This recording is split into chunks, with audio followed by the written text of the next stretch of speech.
Good morning, Ian Crouch with your 8:30 Hunter News update.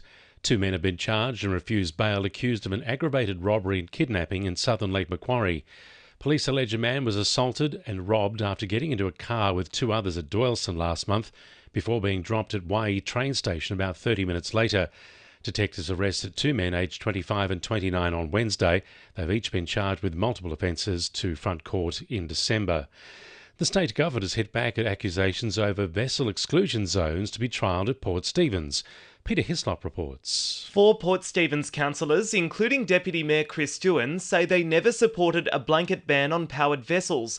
This week, the state government announced a boat ban would be trialled from Christmas Eve until Australia Day to keep swimmers out of harm's way. But councillors are calling on the state government to clarify the scope of the bans.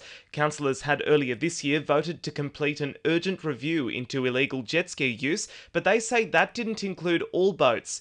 In a statement, Port Stephens MP Kate Washington insists council was advised of the trial before it was made public, and individual councillor briefings are a matter for council. Transport for New South Wales told us safety isn't just about jet skis. Lion MP Alison Penfold says the regions can't be overlooked in the next federal budget.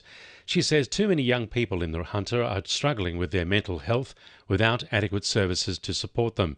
Alison Penfold says she's putting together a pre-budget submission to advocate for key issues. It's been very difficult. I've got so many groups seeking funding at the moment, and there's simply none of the old programs that we used to offer in government to assist them, to make sure that I provide the ministers in the Albanese government with as much information as possible. A group of Hamilton business owners fed up with antisocial behaviour on Beaumont Street have teamed up to press for action. The Herald reports 15 members of the Hamilton Business Association have formed the Hamilton Community Safety Committee, spearheaded by Liberal councillor Jenny Barry. She says there's a toxic brew of issues which need to be addressed by Hunter New England Health, mental health counselling and police activity. The committee's first job will be to request a quote from a local business to undertake a community safety audit, which it's hoped will drive an action plan to address the issues.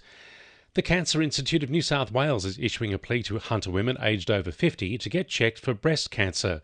40% of women in the region are overdue for screening. Breast screening services are free and do not require a doctor's referral.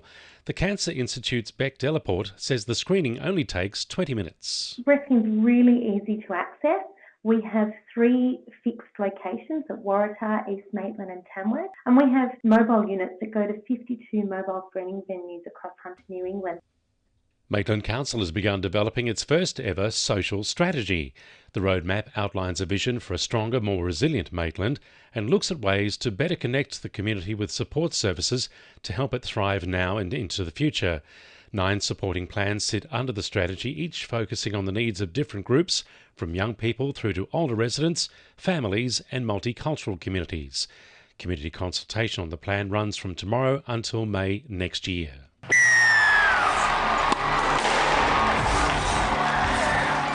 To NURFM Sport. Newcastle are through to the University Basketball League semi-finals after beating defending champs La Trobe 77-62 in the quarters. Jude Jennings starred for UON, taking over in the second half to drop a game-high 31 points. They'll face the winner of tonight's match between the University of Sydney and University of New South Wales in the semis. The biggest darts stars from Australia and New Zealand are in Newcastle tomorrow night for the second night of the ANZ Premier League. Former World Championship finalist and Cessnock local Simon Whitlock will take on fellow Aussie Brodie Clinge in the quarterfinal at the Newcastle Entertainment Centre.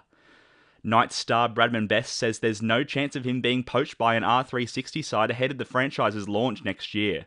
Best will line up for the Prime Minister's 13 against Papua New Guinea in Port Moresby on Sunday.